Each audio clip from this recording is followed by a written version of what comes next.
Assalamualaikum warahmatullahi wabarakatuh. Alhamdulillahirrabbilalamin.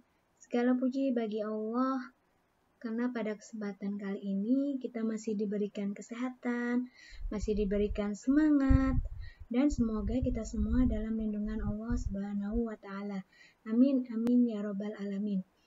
Baiklah anak-anakku, sebelum kita mulai pembelajaran hari ini, marilah kita berdoa terlebih dahulu.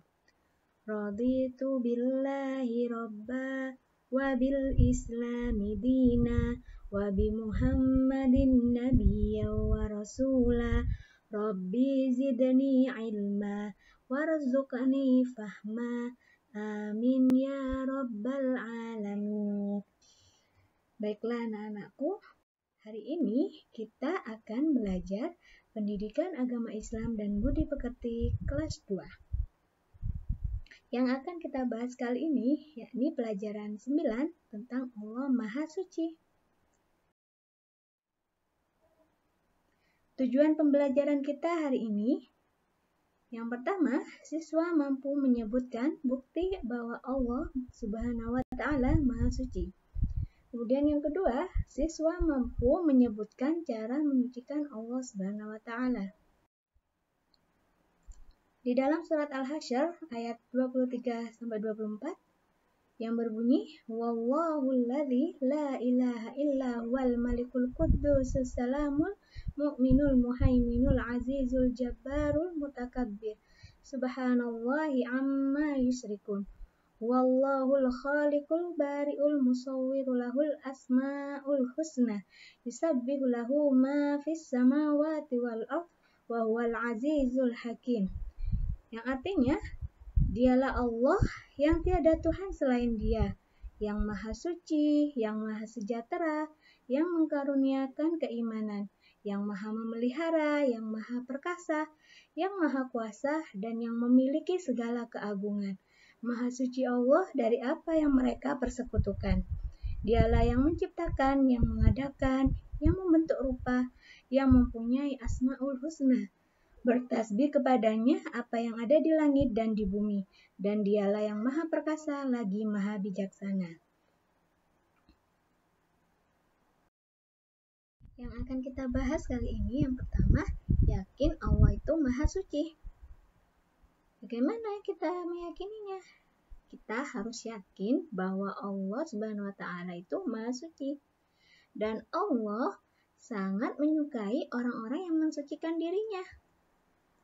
Manusia harus mensucikan dirinya, maksudnya adalah membersihkan hati dari sifat-sifat tercela. Kemudian membersihkan badan, pakaian, dan tempat dari sesuatu yang kotor. Dan yang kedua yang kita bahas yakni tentang Al-Quddus. Al-Quddus artinya Allah Maha Suci. Allah Subhanahu wa Ta'ala suci dari sifat-sifat yang tidak baik. Karena Allah Subhanahu wa Ta'ala itu maha sempurna. Memahasucikan Allah adalah suatu ibadah. Dan semua makhluk harus mensucikan Allah Subhanahu wa Ta'ala. Ucapan subhanallah adalah salah satu cara memahasucikan Allah.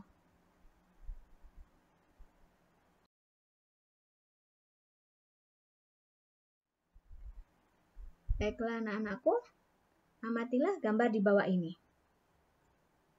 Nah, gambar pertama, ada 3 anak sedang membersihkan kelas. Ini adalah salah satu sifat dalam mensucikan tempat. Ya, kalau tempat kita bersih, kan enak, ditempati nyaman, kita berada di kelas itu enak, ya tidak ada kotoran berserakan. Kemudian gambar yang kedua. Nah, ini juga sama. Ini adalah mensucikan tempat di rumah. Yang tadi, yang pertama, gambar pertama ini di sekolah.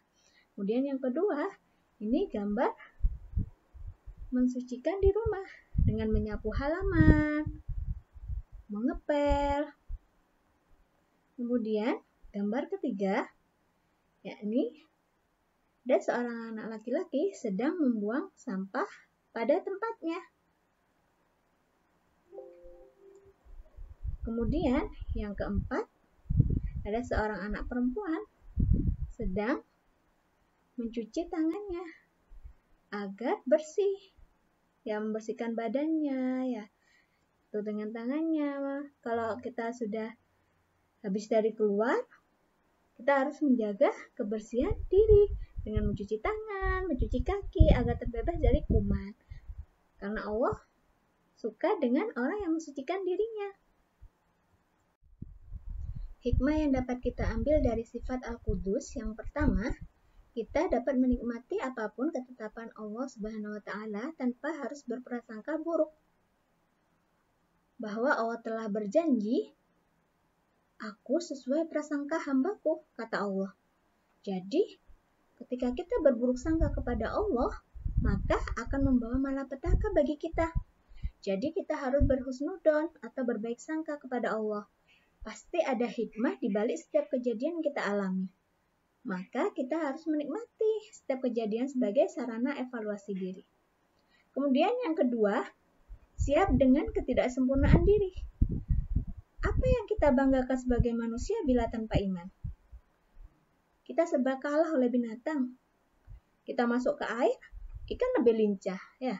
Kemudian kalau kita berlari, walaupun kita menjadi pelari yang tercepat, tapi masih kalah dengan kuda yang larinya begitu kencang.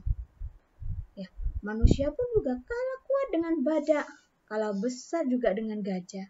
Ya, jadi maka kita tidak perlu sombong. Karena kita sebagai manusia tidak ada apa-apanya, ya, tanpa kekuatan dari Allah Subhanahu wa Ta'ala. Kemudian yang ketiga, menerima kenyataan terhadap kekurangan orang lain. Kita harus siap menghadapi bahwa orang terdekat kita itu tidak sempurna. Pasti ada kurangnya. Ada yang pemarah, ada yang pelit atau egois. Jadi kita harus terlatih dalam menghadapi orang-orang di sekitar kita. Seperti orang tua kita yang kadang-kadang marah, kadang-kadang senang, ya.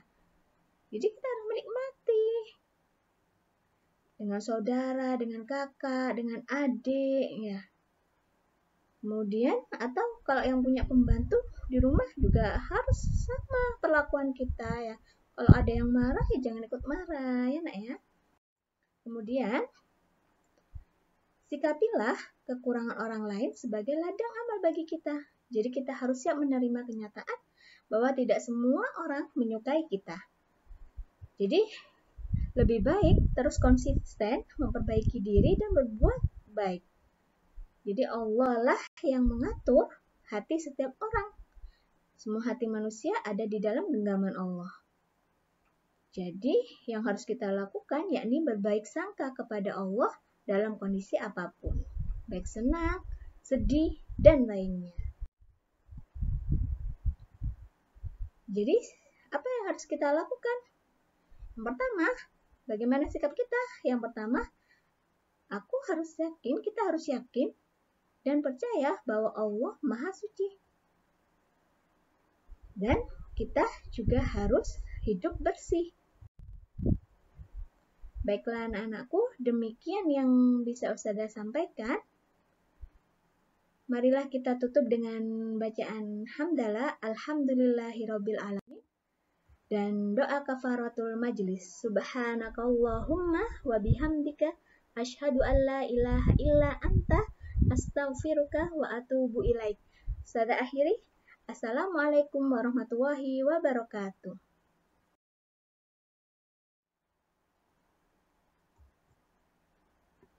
Sampai jumpa.